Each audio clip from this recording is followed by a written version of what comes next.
Hey everyone, it's Sophie from Build Your Jungle, and I'm shamelessly here with the too long hair with the same t-shirt. Yes, we are batching videos because it is almost surgery time, and thus is the theme of this video. I have bought a lot of books because that is what I'm planning on doing for my recovery. I might be doing some writing, some watching of things. I'm gonna binge watch the new season of Snowpiercer, of course, but books are my lifeblood, and I can't think of anything to make me feel more better in this terrible time than reading. Now, I'm having abdominal surgery, so I cannot lift things for 6 weeks, which is very frustrating. So we've got all paperbacks, and actually, even the thickest, like I've got a dodgy finger right now, and it can do that. So even the thickest of these books are very, very light. We've got a lot, because this is like months of reading, guys, bear in mind, and this is all I'm going to be doing. This is the only book that I've bought new, and it's Days at the Murasaki bookshop. So as you can see, these are very, very thin books, so these are the two that I'll be reading first, and then we're following it up with this Neil Gaiman book because these are my thin boys. So everything except these two was in this one order from World of Books that I've just placed because I'm not made of money. And they also do a thing where every 4 books that you get under £5, the 4th one is free. So a number of these were free. I think 3 of the books were free. The Midnight Club you might have heard of because it's now been made into a Netflix series. It's a short horror novella, and it follows a group of teenagers that are living in a hospice, which, if you don't know what a hospice is, it's a place for like end-of-life care for terminally ill people to go. And this one kind of allows people that are young and terminally ill to find some community together and have a chance to feel that independence and stuff and not just be coddled, you know, in this time. It's a very difficult thing to deal with. And all these teenagers, they love storytelling. I feel like if you're a reader, we can relate to this. We all like stories, a good story. And they like to come up with different terrifying stories for each other. And they meet in the library at midnight, I believe, which is why it's called the Midnight Club. As you may do when you are facing an unquestionable death coming up, these kids want to know that there's something beyond. So whoever dies first, they all make a pact, will try and contact them from beyond the grave so they can find out if there is something more. And it's a bit of a gothic, spooky, haunted location kind of vibes, and I'm looking forward to that. Days at the Moriarty. Stop saying Moriarty. What is Moriarty? I don't know. Days at the Murasaki bookshop. I love the cover, by the way. It's actually foiled in this like blue that is just very, very lovely. And I think, like the Lost Bookshop and other things that have been popular recently, there's a real place in the market for books that romanticize reading, okay? Because as readers, we all love that anyway. I've started doing this thing now where I won't buy a book without reading the first page, because there's nothing worse than buying a book, opening it, and then it's just like not for you. But this just seemed really like the vibe, just something easy. I think there's a little bit of romance in there, but not spies. I obviously don't know that much about it. I just know that it's about a bookshop called the Murasaki Bookshop, and that it's romantic. That is all I know, so I'm gonna have to tell you more afterwards. But I like the sound of the writing style. It says a tale of families, love, new beginnings, and the comfort that can be found in books. I mean, that just sounds, it just sounds cozy, you know, and just like the perfect recovery book. So we got that one. This one I have never read, and I was like, why have I not read this one? And I keep seeing people recommending it, and then when I did this post in the book group, like short paperbacks, people recommended this one, and I thought, you know what, it's a sign. It's the sign. Like, I've heard only amazing things about this. Saying that, can't remember for the blooming life of me what it was about.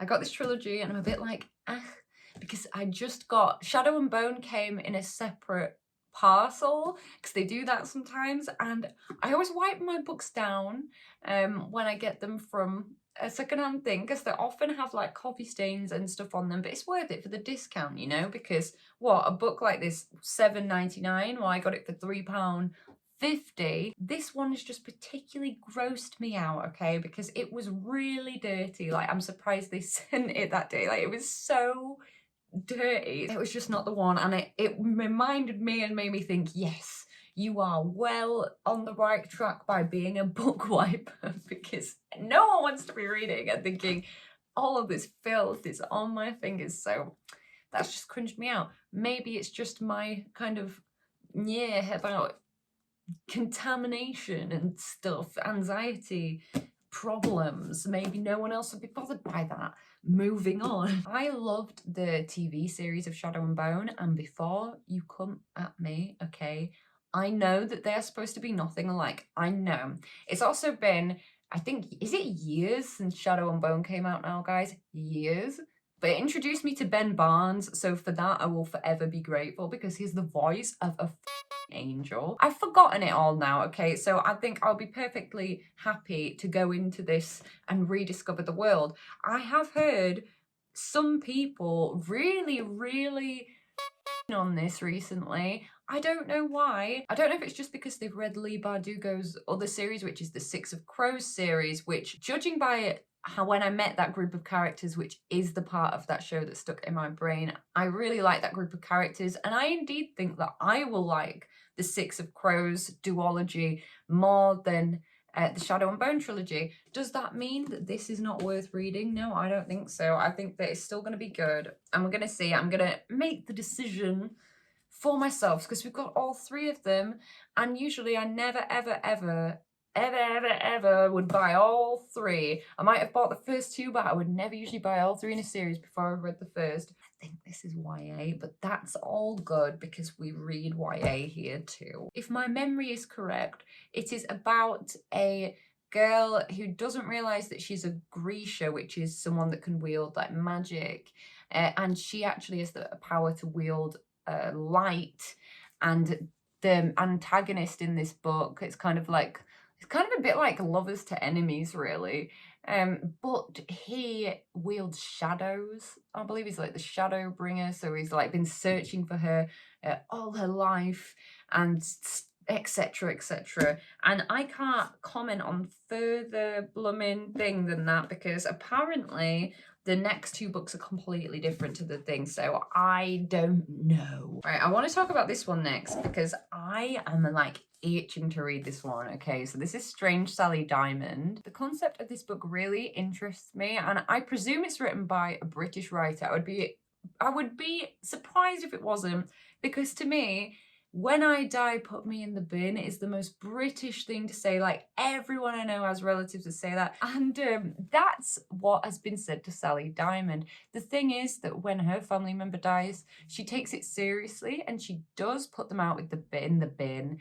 And that causes a big roll-on of problems for Sally Diamond, because obviously you can't actually do that.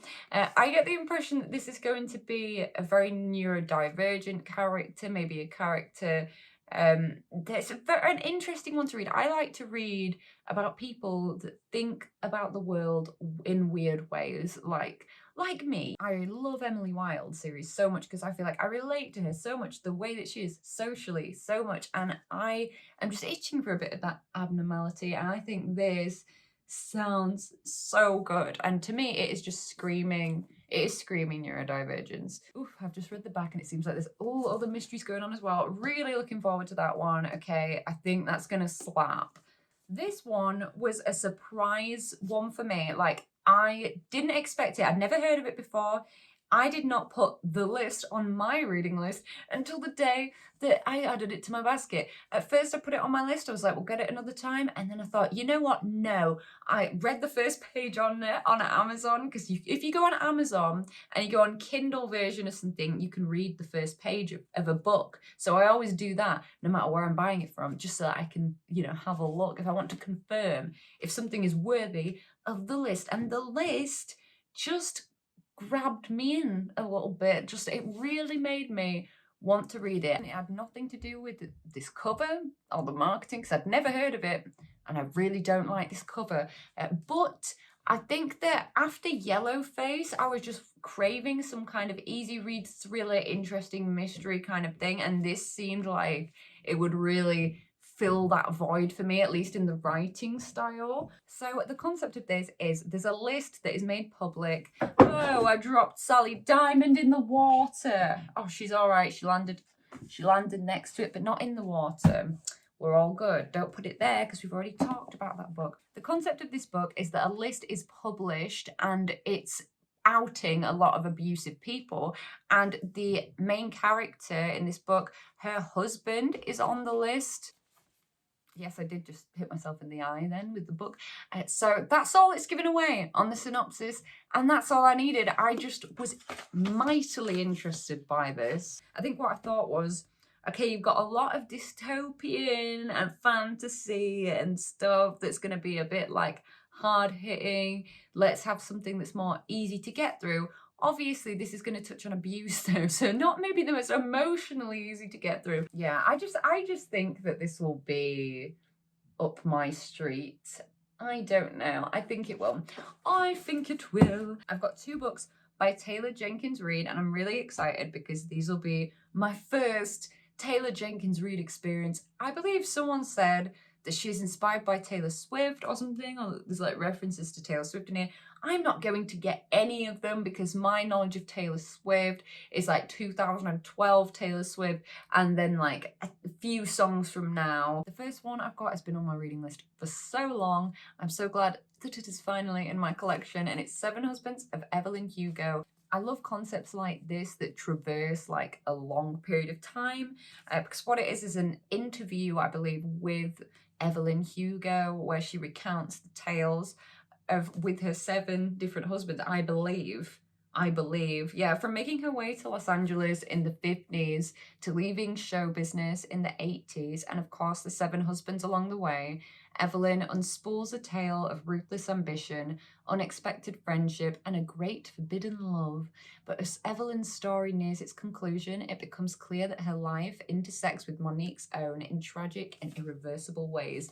I just love the sound of this. This sounds like it's going to be guilty pleasure, give me a blanket and some hot chocolate and light a nice candle, kind of relaxing but Gossip Girl vibe kind of evening, which I think I'm going to be wanting some of. But yeah, I really liked the style, and also it seems like she plays with format a bit in this. Excited for that one. And then another one that was the next most impressive concept that she'd written about to me, because there are some that I'm just thinking like, that's not going to be for me, like Daisy Jones and the Six, Carrie Soto. Like, just, it didn't sound like it would be up my street. But Malibu Rising, again, is a concept that I really like the idea of, because this whole book is taken, I believe, over the course of one party. And it's like all the different stuff happening at that. And I love things that center around a location like that. I think it will be very interesting and also very, like, thriller-ish, like maybe just a tickle of a thriller or mystery, but just, you know, guilty pleasure vibes. Oh my gosh, I didn't even realize this. Even better, it's set in the 80s.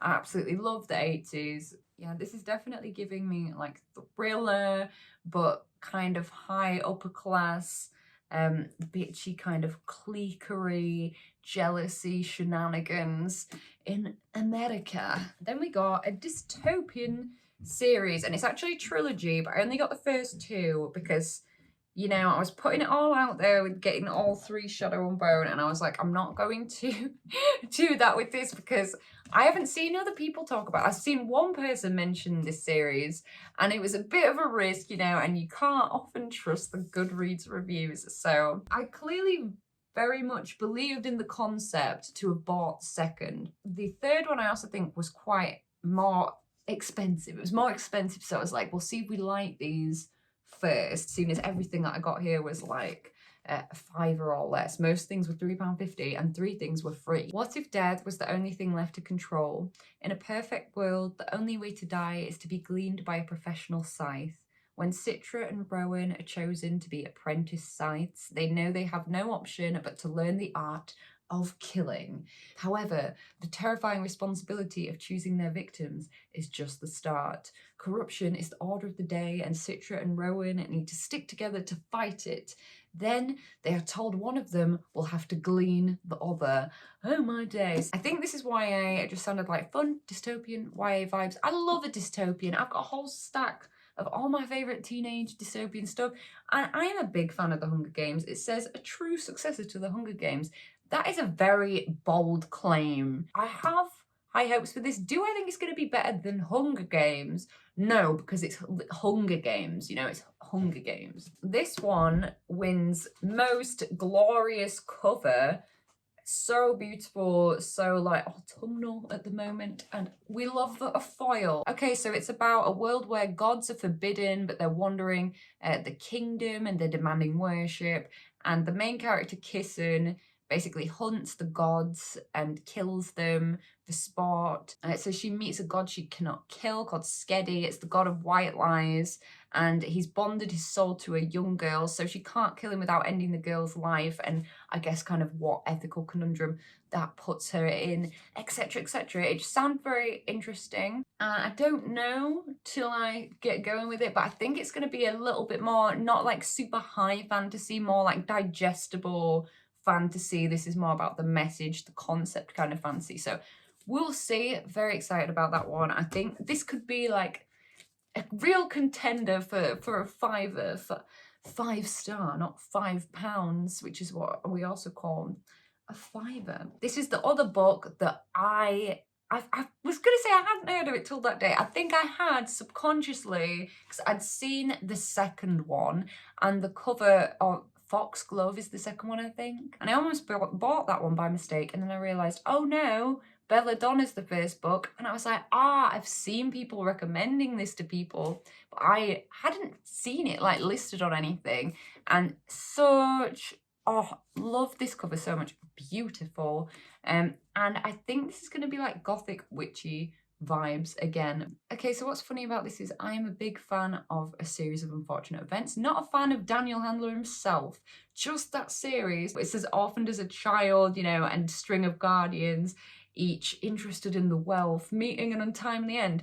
I can see how I saw this and I thought, this is going to be like an adult, weird, dark witch version of A Series of Unfortunate Events. It's not like Daniel Hand that owns the concept of orphans, though. Like, I'm not saying that. So we've got that kind of hint of it's kind of like Series of Unfortunate Events kind of plot, and then it's like a poisoning spirit supernatural gothic murder mystery, which that just sounds amazing. So I think I'm gonna really like this one, and if I do, I'll be getting the next two. But the third one had just come out and it's really expensive and not in paperback yet, and I can't deal with the hardbacks, they're too awkward. We've got Oliphant.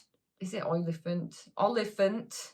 Eleanor Oliphant is completely fine. I'm a bit like icked out about this one because it's got a paper cover that is not glossy, and it's like got a lot of dirt and coffee on this book.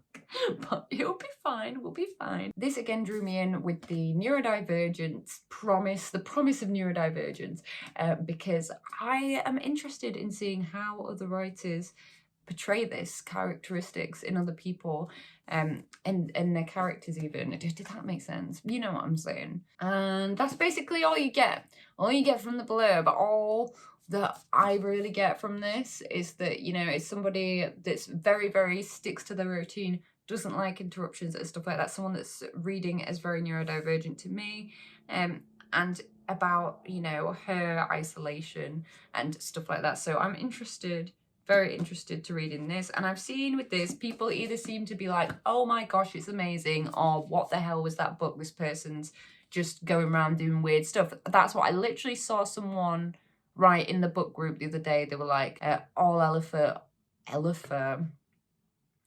Good grief. They were saying all Eleanor does is go around and do strange things and then they make an excuse for it. But I think the character sounds really interesting, so I'm gonna make my own mind up. Thank you. So anyway, that's gonna be it for this video. I hope you guys enjoyed seeing what books I'm going to be reading in the next, you know, however long this takes me. I might just be like so out of it that I hardly get through any book, and it like takes me like ages in the first few weeks to like get through a book, and I'm like reading the same lines over and over again. Or it might be like I'm more with it than I think, and I'm just reading constantly because I am so bored. So we'll see. We will see which it is. And let me know if you guys have read any of these books in the comments down below. No spoilers, please. I make videos about plants and books, so please do hit that button, subscribe to be notified when I next make a video. I also post rather frequently on TikTok. There's all kinds of funky business on there, so please do check that out. And I hope you're having a great day thinking about books.